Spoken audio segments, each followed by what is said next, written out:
더마카와 함께 시선 집중의 문을 열겠습니다. 어서 오세요. 네, 안녕하세요. 더마카입니다. 그대로님이 오늘은 편안하게 침대에 누워서 시청합니다. 운동 코치의 좋은 점, 오전은 쉽니다. 아, 운동 코치세요? 그러신가 봅니다.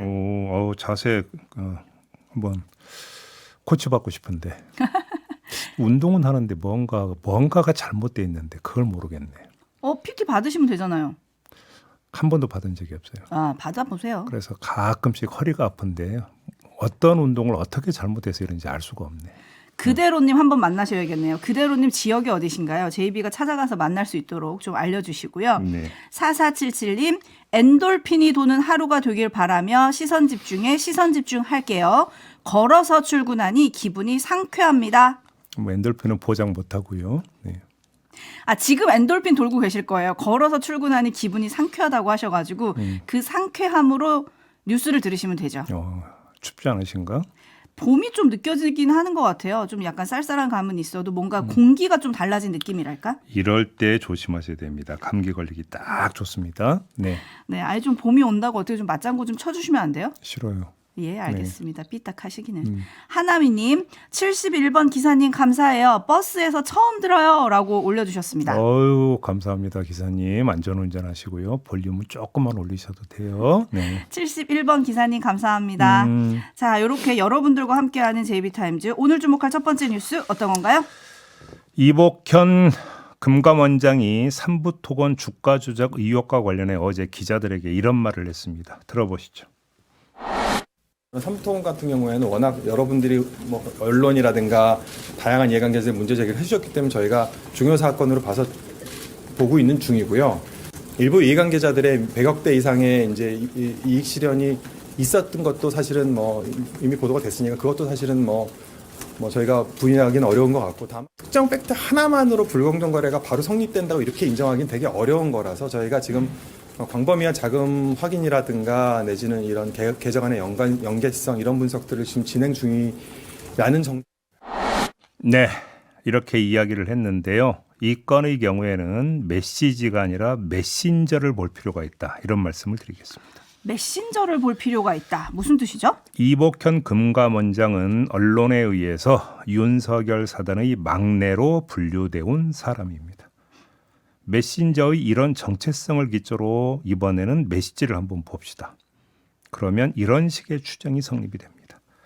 윤석열 사단의 막내가 윤석열 대통령 부부의 연루 가능성이 의심되는 사건에 대해서 부인을 못할 정도라면 사안은 확실하다라고 보는 게 타당하다. 이런 주장이 성립이 된다는 것입니다. 이게 메신저에 주목해서 내릴 수 있는 하나의 추정이고요. 다른 하나의 주장도 나올 수가 있습니다. 윤석열 사단의 막내가 지휘하는 조사는 믿을 수가 없다. 따라서 특검으로 의혹을 풀어야 한다라는 주장이 바로 따라 나올 수 있는 거 아니겠습니까? 이 주장은 조사에 착수한 지 반년 가까이 됐는데도 결과를 내놓지 않고 있다라는 점, 이복현 원장이 불공정 거래가 바로 성립된다고 인정하기는 어렵다라며 어느 정도 선을 긋는 점, 이런 점이 강조되면서 더욱 힘을 얻고 있다라는 것입니다. 그러니까요. 네. 데이지님 등 많은 분들이 이제서야 이걸 내놓냐라고 조금 시기를 주목을 하고 계신데 네. 그 와중에 데이지님은 지금이라도 중요 사건이라고 확인한다고 하는데 이걸 다행이라고 해야 합니까? 그러니까요. 마징가님, 이제 인식하나 봐요. 왜 처음에는 부인하더니 지금은 의혹이 있다고 하나요? 공기가 달라졌나요? 라고 물어주셨고, 이인수님은 조사 다 해놓고 정권이 힘을 잃으니 이제서야 진작에 했어야죠 라고 좀 꼬집어 주셨는데 저희가 어제 3부에서 김승원 민주당 의원 그리고 김규현 변호사랑 좀 집중적으로 짚지 않았습니까? 네. 거기서 핵심 두 가지로 이제 요약이 됐는데 부실 기업이었던 삼부토건이 재건주가 됐는데 권력의 힘이 작용했느냐 이걸 살펴봐야 되고 이익 계좌에 그러니까 주가 조작으로 돈을 얻은 사람들의 계좌 여기에 차명이 있냐 요거를 좀 봐야 된다라고 핵심을 정리를 해드렸는데 이 중에 권력의 힘을 추적하는 단서가 될 만한 보도가 나왔습니다. 네. 23년 5월 폴란드에 가기 나흘 전에 삼부토건 대표가 국토부 1차관을 면담했다. 그러니까요. 면담의 배경이 이제 눈길이 쏠리는 거 아니겠습니까? 근데 결국 이것도 권력의 힘이 작용한 것 아니냐라는 의심을 강화시켜주는 하나의 정황이라고 봐야 되는 겁니다. 국토부 1차관을 움직일 수 있는 힘이 뭐냐, 이걸 따라가야 되는 거 아니겠습니까? 그러니까요. 족보를 이렇게 해야 되는 것이겠죠. 네, 그러려면 수사가 돼야 될 거고, 그렇죠? 그렇죠. 네. 어떻게 되는지 지켜보겠습니다. JB타임즈 다음 주목할 뉴스는요? 경찰 비상계엄 특별수사단이 2월 4일에 경호처 압수수색을 하면서 비화폰 불출대장 압수를 시도했지만 경호처가 가로막아서 실패한 일이 있었습니다. 경호처는 임의 제출해달라는 요구도 받아들이지 않았습니다. 그랬던 경호처의 김성훈 차장이 불출대장 일부를 검찰에 제출을 했다고 합니다. 윤석열, 김용현, 여인형, 곽종근, 이진우, 노상원 등등의 비화폰 불출대장이었다고 하는데, 참고로 이 불출대장이라고 하는 건 비화폰 번호, 사용자, 지급 일자, 회수 일자, 현재 보관 장소 등이 적혀 있는 보안 자료라고 합니다. 네, 경찰은 확보를 실패했지만 검찰은 확보를 했다. 짚을 점은 어떤 건가요? 세 번에 걸친 검찰의 구속영장 반려 배경이 혹시 이것이냐라는 이야기가 바로 따라붙지 않겠습니까? 검찰이 경호처에 불출대장을 제출해달라고 공문을 보낸 게 1월 24일인데 경찰이 김성훈 차장에 대해서 두 번째로 구속영장을 신청한 게 바로 그날이라고 합니다. 세 번째 신청은 2월 13일에 있었는데요. 정리하면 김성훈 차장과 검찰이 비화폰 불출대장 제출과 구속영장 반려를 놓고 거래를 한 것 아니냐. 그리고 경찰은 이를 모르고 두 번이나 더 구속영장을 신청한 것 아니냐라는 추정이 성립이 될 수 있다라는 겁니다. 여기서 짚을 점. 100번 1000번 양보해서 그 거래가 내란의 진실을 밝히기 위한 불가피한 거래였다고 한번 그렇게 인정을 한번 해줘 봅시다. 그래서 뭐가 나왔는데요? 불출대장이 제출된 지 2달 가까이 지났습니다. 그런데 아직까지 나온 게 없습니다. 검찰은 계속 분석 중이라고 하거든요. 뭘 분석하고 있는 건데요, 도대체? 네? 얘기 나온 김에 이 소식까지 전하겠습니다. 경찰이 잇따른 구속영장 반려에 구속영장 심의위원회 소집을 요청한 바가 있었거든요. 그래서 오늘 서울고검에서 이 심의위가 열린다고 하는데 결론이 어떻게 나올지 주목하실 필요가 있다. 이 말씀까지 함께 전해드리겠습니다. 네, 그리고 죄송합니다. 그리고 김성훈 처장이 지금 말씀하신 심의위원회에 의견서를 냈는데 체포를 막으라는 지시를 거부한 간부들을 경호에서 제외한 건 맞지만 체포날 연락이 두절이 돼서 그렇게 한 거다라고 얘기를 했고, 홍장원 전 차장의 비화폰 기록 삭제를 지시했다는 혐의에 대해서는 이미 홍 전 차장이 통화 내역을 사진으로 공개하는 바람에 그런 보안 사고를 저질러서 암호 자체 취급 인가를 해제한 거다, 이런 주장을 폈거든요. 이런 주장이 먹힐지 좀 지켜봐야 될 것 같고, 지금 검찰에는 냈다, 이 뉴스를 전해드렸더니 농촌님, 가재는 개편인가요? 울트라 왕 당근님, 역시 검찰과 한패? 라고 물음표를 보내주셨고, 임금님교의 캔디님, 김용현도 그렇고 김성훈도 그렇고 검찰에 가면 뭔가 내고가 가능한가 봅니다. 전문 용어를 쓰셨네. 내고. 네. 하여튼 지켜볼 게 많은 것 같고, 예. 검찰 얘기가 나왔으니까 이 얘기도 짚어야 될 것 같습니다. 검찰의 내란 연루 의혹이 또 나왔어요? 민주당 내란 진상조사단이 어제 밝힌 내용인데요. 들어보시죠. 12월 4일 0시 37분경 대검찰청 과학수사부 소속 선임과장, 부장검사급은 방첩사 대령에게 전화를 걸고 약 1분 22초 정도 통화를 하였습니다. 이후 0시 53분경 방첩사 대령은 국가정보원 과학대응처장과 약 2분 2초간 통화하였습니다. 한밤중 통화에 이어 대검찰청 과학수사부 소속 고위급 검사 2명이 과천 선관위를 출동했다는 제보까지 확인되었습니다. 자, 이에 대해서 검찰은 이 해당 과장이 평소 알고 지내던 방첩사 대령에게 개인적인 전화를 한 거다, 이렇게 주장을 했거든요. 납득이 안 되는 부분이 두 가지가 있습니다.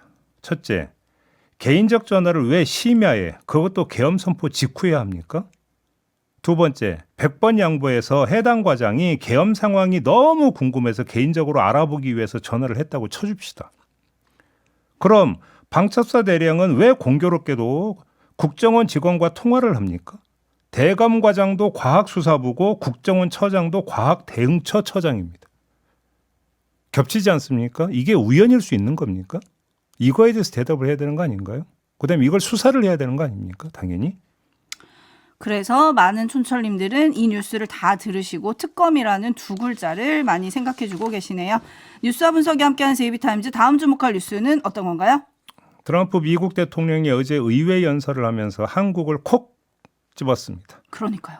한국의 평균 관세가 미국보다 4배 높다면서 우리는 한국을 군사적으로 그리고 아주 많은 다른 방식으로 아주 많이 도와주는데도 이런 일이 일어나고 있다라고 말했습니다. 이어서 오는 4월 2일에 상호 관세를 개시하겠다 밝혔습니다. 물론 대상국이 한국만은 아니었는데요. 아무튼 한국도 포함이 되는 상호 관세를 개시하겠다 이렇게 밝혔습니다.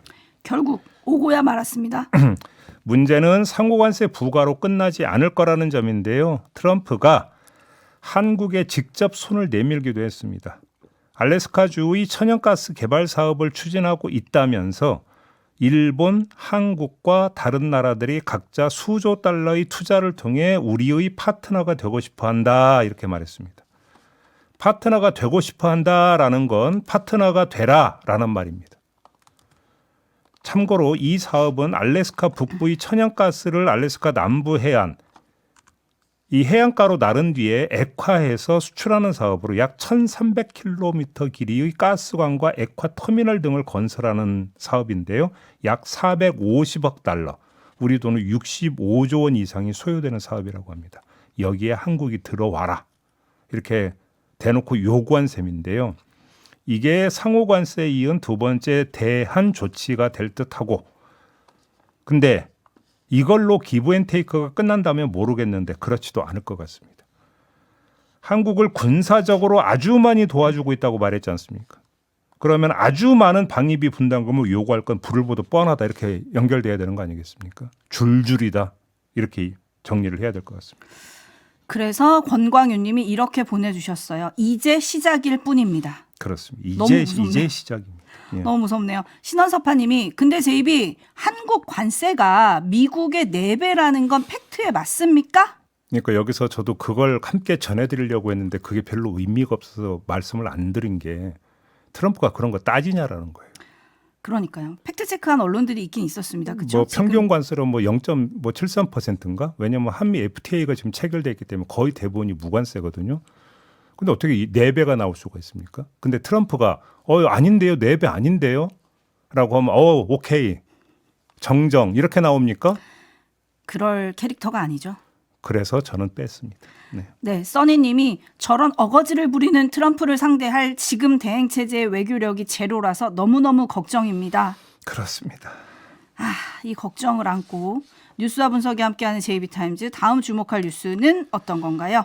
방심위의 청부 민원 내지 민원 사주 의혹 사건 기억하시죠?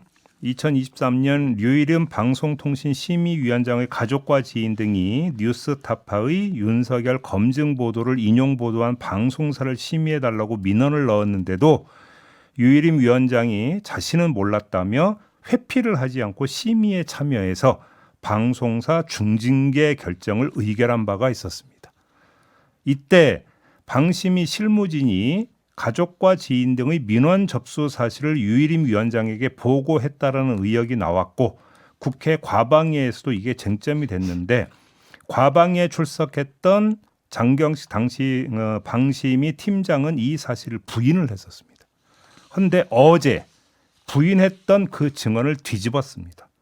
최민희 과방위원장과의 문답 한번 들어보시죠. 류일임에게 보고하러 갔다는 여러 정황이 있고 보고하러 갔죠? 네, 보고했습니다. 장경식 단장 과거 장경식 단장이 권익위 조사에서 류일임에게 보고하지 않았다라고 진술한 뒤 장경식 단장에게 류일임 위원장이 고맙다, 잘 챙겨주겠다라고 두 차례 말한 일은 있습니까? 네, 미안하다 이런 말씀도 같이 하셨습니다. 네, 여기서 보고 얘기가 나오는데 그러니까 가족이 민원을 넣었다는 사실을 보고했다고 지금 증언을 정정한 거거든요. 네, 그러니까 그걸 발견을 하고 그렇죠. 류일임 위원장한테 당신의 가족들이 여기 있습니다라고 보고를 했다는 거죠. 그러니까 유일임 위원장은 보고를 받는 순간에 내 가족이 민원을 넣었으니까 이 민원건에 대한 심의에서 나는 빠져야지라고 가야 되는데 그게 아니었다라는 거잖아요. 그러니까요. 그리고 이제 그 심의에 참여했는데 그 어떤 정당성을 어떻게 강변했냐면 나는 몰랐다 이랬다는 거잖아요. 네. 근데 그게 아니었음을 지금 어제 과방에 출석한 장경식 전 팀장이 이야기를 한 거고, 자 궁금한 건 증언을 번복한 이유 아니겠습니까? 그러니까요. 이에 대해서도 밝혔는데 들어보시죠. 그 사실과 다른 내용을 위원님들께 말씀드리면서 그 양심의 가책과 심적 고통을 많이 겪었습니다. 그래서 있는 사실은 있는 사실대로 이렇게 말씀드리는 게 맞겠다 싶었고요. 수사기간 이전에 과방에서 제가 잘못된 진술을 했기 때문에 여기에서 번복하는 것이 맞다고 생각하였습니다. 네, 임종현님, 다들 왜 이제서야 고백하고 수사하고 진짜 화가 납니다라고 올려주셨고, 죽봉님은 누가 봐도 의혹이 짙은 내용이었는데 권력으로 그때는 눌렸겠죠라고 올려주셨습니다. 네. 근데 이 양심 고백이 나왔어요. 이제 이러면 어떻게 되는 겁니까? 뭐 당연히 유일임 위원장의 행태에 대한 책임을 물어야 되는 거죠. 유일임 위원장은 가족 민원 사실을 알고도 심의에 참여했고, 더 나아가 민원 넣었던 사실을 사실상 은폐한 것에 대해서 치하하기까지 한 거 아니겠습니까? 그렇잖아요.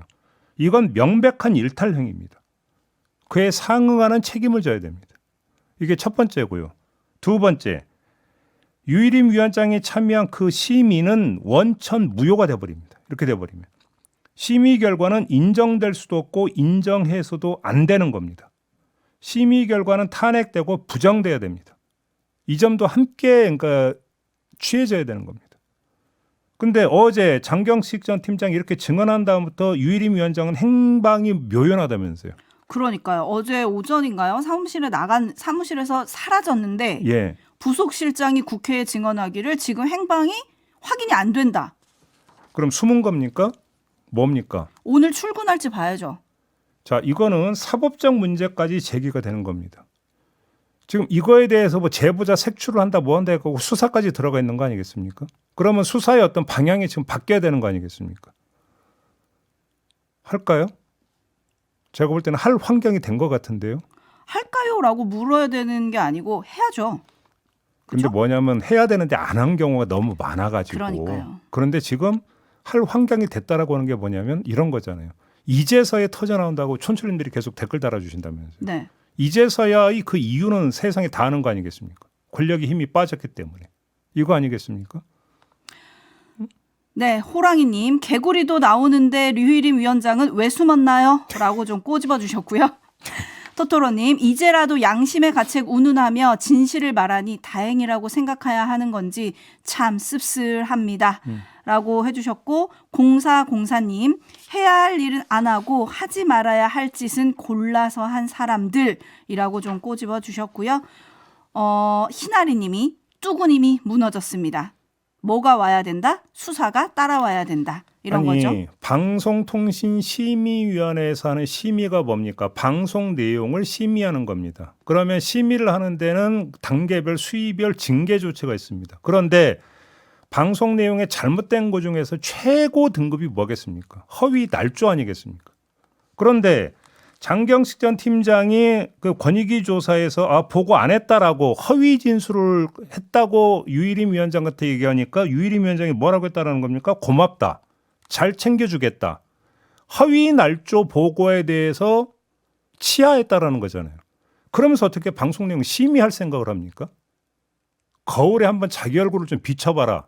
이런 얘기 안 할 수가 없는 거잖아요. 네. 까루님이 영화의 명대사가 생각나네요. 판 뒤집혔다. 아무튼 오늘 뉴스 쭉 종합해서 저는 드는 생각이 설마가 사실이 되었고 그때는 부인했으나 점점 사실로 드러나고 있다. 설마가 사실이 되는 과정에서 역학이 작동하고 있는 건데요. 그 역학의 작동이라고 하는 건 뭐냐면 권력의 힘의 변화의 과정과 이게 상응한다. 뭐 뻔한 이야기 아니겠습니까? 네, 이렇게 마무리해야 되는데요. 저희가 앞에서 트럼프 관세 얘기 잠깐 했잖아요. 우 교수님 나오는 시간을 기다리시는 분들이 계셔서 유튜브 연장 방송에서 계속 짚어보도록 하겠습니다. 네, 담화과 수고하셨습니다. 고맙습니다.